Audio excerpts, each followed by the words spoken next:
little bit. So, is there music when you're growing up? Is there music in the house? Is somebody a musician? Is there somebody that kind of influenced you and your family to pick up the guitar, or is that just on your own?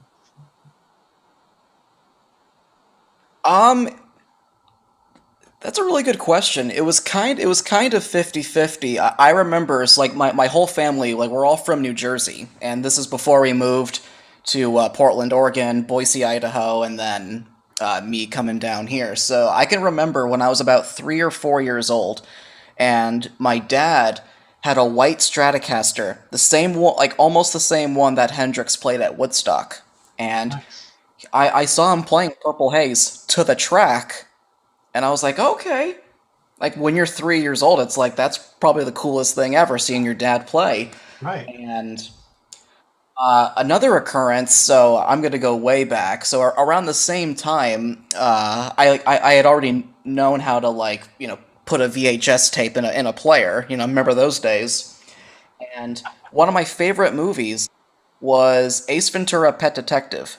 And Hmm. there's a scene where Cannibal Corpse is the headbanging band that and Ace is going to see a friend of his that works like in the basement of this venue, Uh, and I'm seeing I'm seeing like Alex Webster, his blonde hair and his Ibanez Saber bass is like he's headbanging, and then the camera pans to Rob Barrett, and just hearing that legendary riff. I mean, I was a huge death metal fan when I was in high school. It was a song called Hammer Smashed Face, like bum bum bum ba da dum bum bum, and I just remember that, uh-huh. you know, and fast forward to me being 14, I hear that song on the radio, and then the local metal DJ was like, "All right, that was legendary death metal band Cannibal Corpse, Hammer Smashed Face," and I was like, "Hammer Smashed Face. Huh. Okay, must be one of those cool new bands." And then I look it up. It's like, oh, it came out in the '90s. I was like, oh, wow, okay. So after those two occurrences, I kind of forgot about it, and it wasn't until I was about 5 years old, actually. We in kindergarten we had this music appreciation study kind of thing. It lasted like probably a month long in my kindergarten music class, and we learned about traditional African music and just music from all over the world. We then got into the topic of rock and roll music, and it was Jimi Hendrix. My teacher Nice. played Voodoo Child, and I loved that guitar playing in that song. So your teacher is pretty hip. And oh yeah, yeah. She was really really cool. Like she was classically trained. She could play the flute, the piano. She played almost everything. Wow. And just that same day, like I'm excited. I'm an excited 5-year-old. I run from the school bus and I run into the house, and my mom's like, "Hey, how come you're all excited?" And I'm like, and I'm begging her like we have to find a music store so that I can get this CD. And we drive over to the nearest store, and I remembered the CD, Hmm. and I get home and I just play the whole thing over and over and over again. And my dad So comes you home were from work. five. He's a medical doctor. You were 5 years. Yeah. Wow. You know what? You have a good Yep. memory for being that young. You have a good appreciation for good. So absolutely, yeah. And like just growing up, it was Hendrix, Clapton, a lot of Pink Floyd, a lot of Yes, and I can just remember that very same day, my dad comes home from work from long day of being a doctor, and he hears the stereo turned up all the way from upstairs, and he's like, "Who's playing my records?" Because when I was that young, it was Hmm. hey, don't touch your dad's records Right. without your dad being there. He was like, "Oh, who is touching my records?" So he goes upstairs, and like I'm in my bedroom jumping up and down on my bed, and he's like, "Oh, no one's playing my records. You're playing Hendrix." And I was like, "Yeah, look at this thing." And then my dad tells me, "Oh yeah, Hendrix. I saw him in 1969. I was at Woodstock, and then I had the VHS tape about Woodstock and all that. So, and Really? then So that's when I was like, I gotta play guitar." your dad saw Hendrix? Yeah, he actually showed up pretty late. So So there was a big crowd of people, but he was like, "Yeah, Hendrix was like that little tiny Okay. speck, but it's, Wow. I mean, that to me that still counts." So let me ask you. So your dad is a doctor now, Yep. but he seems like he's open minded because he. I'm surprised he didn't tell you to go into the medical field or something, a little more secure than music. But it sounds like he really Right. wanted you to do something that you're passionate about. So that's kind of a cool thing, right?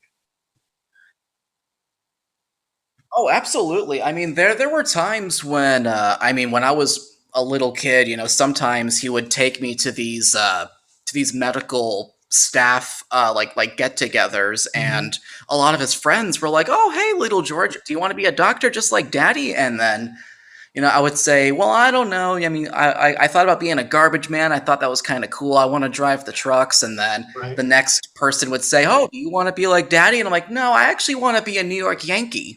And then like the next guy would come up, Uh huh. or whoever, and then it was kind of funny because like guitar was such a passion, but then I was playing baseball all the time, and I would always like looking out the window watching the guys in the garbage trucks come Right. up, and then I would look at, oh, look, we have an 18 wheeler over here, and I would see 18 wheelers go by, and ironically I'm in trucking school right now just to add another skill to my repertoire, Okay. Okay. and then like music always followed up. Like I had guitar lessons from multiple instructors. I actually stole my first guitar from my sister, and I mean she was not even touching it. It was this tiny nylon string classical guitar, and Mhm. I had this acoustic lesson for a couple of years, and then I was getting more into the rock stuff, and my mom then found a private instructor not too far from where we lived, maybe like 15, 20 minutes away, and he actually did music for Universal Studios, and he was big into this like progressive rock kind Okay. of thing, like programming your own Yeah. type of like guitar stuff and all that. And it took me a while to get into it because I was strictly Kiss and Hendrix. Okay. So, and Not bad. funny story. So, uh, around the same time when I saw my dad playing when I was like 3 or 4 years old, I saw the commercial for Detroit Rock City, and I instantly wanted to see a Kiss concert. So ever since then, I've been a huge Kiss fan as well. Really? But Do you oh yeah, do you collect Kiss memorabilia? Are you into that too? Because they have everything for sale, right? uh, yeah. I actually growing up, I had action figures. I had like not the ones from the '70s, but I had like actual Kiss action figures. I actually Right. had a Gene Simmons action figure from the Dynasty era, and Oh it wow. had him in his Dynasty outfit. He had that Kramer bass with the axe Uh-huh. blade on it, Right. and I had. I think it's somewhere in my time capsule. I actually built a time capsule when I was a kid, and I have it in my closet. So if I dig through it, I'll be able to find it. I wonder if it's worth money right now. Have you ever checked it out on eBay? Uh, Probably. I wonder if it is worth something because I mean I remember getting it. It was like it had like a brand new sort of like design to it. So I was thinking maybe it was like a remake of the Dynasty Oh, era. okay. So, Well, you never know. Not but that you but should yeah, if sell it. I'm just saying, look it up. It yeah, might be interesting. Yeah.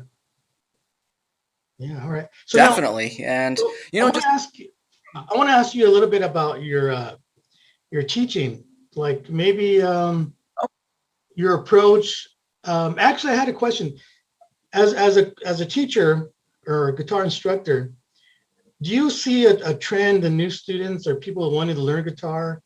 Are they kind of are people so interested in learning theory and learning technique?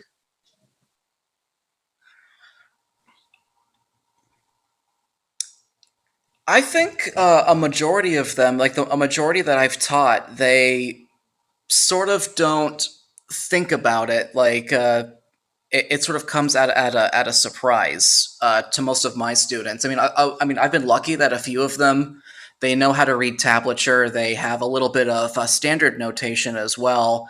Mhm. And what I talk about a lot would be the modes of the major scale, like Ionian, Dorian, Phrygian, Mhm. etc., etc. And sometimes they'll ask me about like a couple of them saw my YouTube channel, and I had a couple of quick little tips here and there, and they're like, "Oh, I knew I recognized you from somewhere. What were you talking about, Dorian? I don't understand that." So I'll get new kids that are like 8, 9 years old, and they say, "Oh, I saw you on YouTube. What does Dorian mean?" And I pretty much go off into space where I pretty much just explain everything, and I'm like, wonder if that was a little too advanced for you. And they're like, sure, I get it.